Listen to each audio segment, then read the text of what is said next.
abwaanka caanka Axmed Saleebaan Bidde oo si gaar ah ugu warramay telefishinka madaxa bannaan ee Somaliland Space Channel ayaa waxa uu si qoto dheer uga hadlay xaaladda guud ee xilligan dalka Jamhuuriyadda Somaliland uu marayo waxaana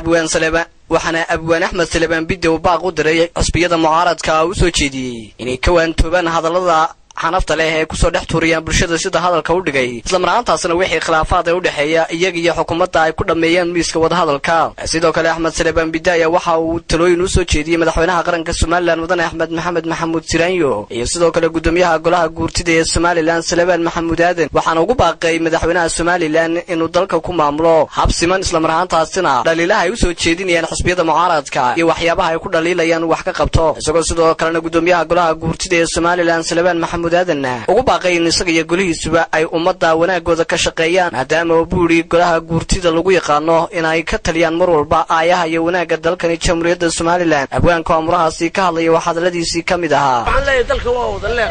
dalka waa wada leen dadkuna waa dadkeeni dantuna waa wadaageen haddaba waxaan leeyahay anigu dalka way khuseeyaado waan arkaado ويل متعلم ما هذا كواد لهم بيجي يقانيني يصير مساكين تيسكوا صعودا ويرسوا على ما هذا هو عن لا الله هذه ما تضل كي يدك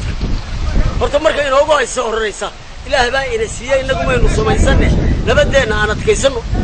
نبى رزق الله السيا هم بالحراية لبدينا أنا تكيسنو مرك الله بعد نوع عليه دور شباب شيء كيسان ورجل تما يباتي درجة هردونا كذا هردمو كلا تجي هردمو توين بدل ما يهتميسين ورتوين بدل ما مرميسين أدية من كيس سلادتي وحكمي دقاق عقارشي وحكمي دقاق علمتي وحكمي دقاق فنانيتي وحكمي دقاق إذا كون بايس هيصور مرميهم سيدا دقاق شو نجينا وسيدا قران جدي وهاي يشان سوق البحر أدوكو وعارض باتر وعلى يهبون وأنا لك عندي ما نبغى نميس والله هو نفسنا نشجع ما بنقول شيء هذا ما حاله يلا وأنا قلنا له هذا قال خاوف حاول هدي أسكره وإذا تمرك علمك اللي هاي كلا صار أوه كان واحد حافظ كذا يقول زي واريانه والبريام كان يجيب كذا وروح عمله نبدي يومنا جيانا أنا لا صار وهو يحكي شينه هذا أنا وحي ليه أنا كوف كرر ماي سلا صلاها أقول قال خاوف حاول هدي أسكره وإذا نبدي ناس تمرك علمك اللي تمرك علم لون كريم هنا بس تبجت يا جودي بثلاثة هاي وعي قرتي وعي له لكن أنا قد سليمان صاحب الله وإلا سوق هاي الدراما كفت ما يكون صوب هذا كلمة سليمان كير سليمان قال لما تشرو والسليمان نور القص أنا لو قلت عين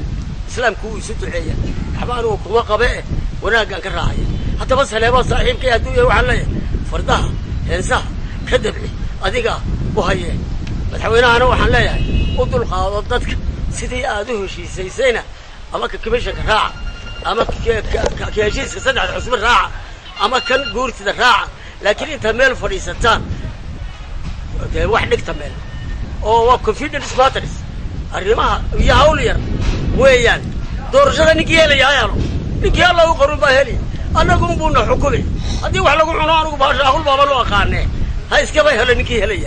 si kastaba haatee hadalka abwaan Axmed Saleebaan Bidde ayaa ku soo hagaagaya iyadoo maalmihii ugu dambeeyay dhagaha dadweynaha shacabka Somaliland ay ka raysteen yoyotankii iyo siyaasadii ay isku weerarayeen xisbiyada iyo xukuumadda madaxweyne Siraanyo Cabdirasaaq Koronto Somaliland Space Channel